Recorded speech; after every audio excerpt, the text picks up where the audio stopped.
Right then, one thing you are more than likely going to need to do right from the word go is add your staff to the EPOS system to enable them to access it. There's a nice little section within the EPOS that enables you to do this. So I'm going to take you right there now, and then I shall talk you through how to add a member of staff. So to start with, you need a member of staff, and then we're going to go into software settings.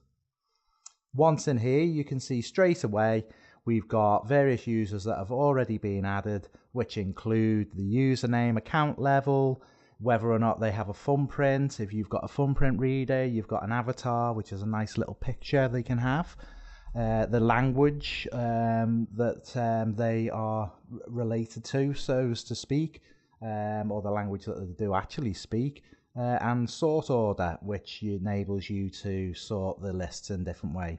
Okay, so we click on the create new user, and then you'll see a nice little form comes up. It's nice and friendly, nothing complicated there. You simply put the user's name, so we'll put in Mary, and then we get the user to add a password. So obviously if no password's entered, then anybody who can tap on the screen can actually log that user in, unless it's protected by another method, i.e. a thumbprint. Okay, so I'm going to give it a nice simple password just for demonstration purposes. Next we have, is it a global user or will they be a local user?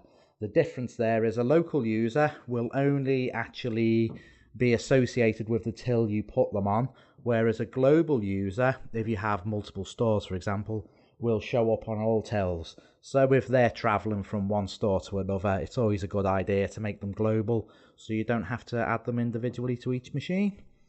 So I'm going to go with local on this one, and then we can select the level of authority they have over the machine. Obviously a restricted user can use the sales screen, and that's pretty much about it. At the other end of the scale, you've got the super admin, and they can do anything that exists on the EPOS system.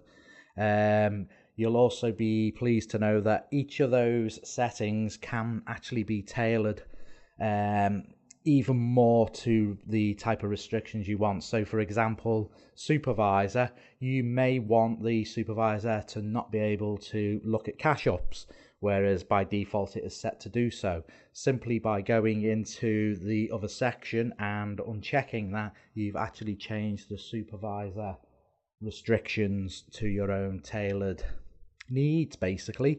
Obviously there is a video out there that will show you through that system, but for now I'm going to add Mary with her password as a supervisor. There she goes. And now Mary will be in our list, and there she is.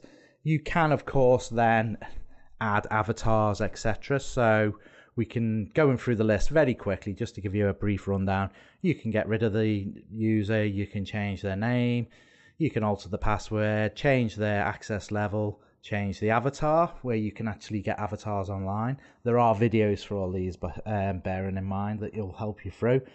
Add a fingerprint, which if you have a fingerprint reader is obviously extremely important. You can set their language, and there's several other bits and bobs as well that you can actually do. Once you're happy though, you can click save, and Mary is now a new member of your EPOS. And let's go back and find Mary. There she is, and it's asking for her password, and there we go.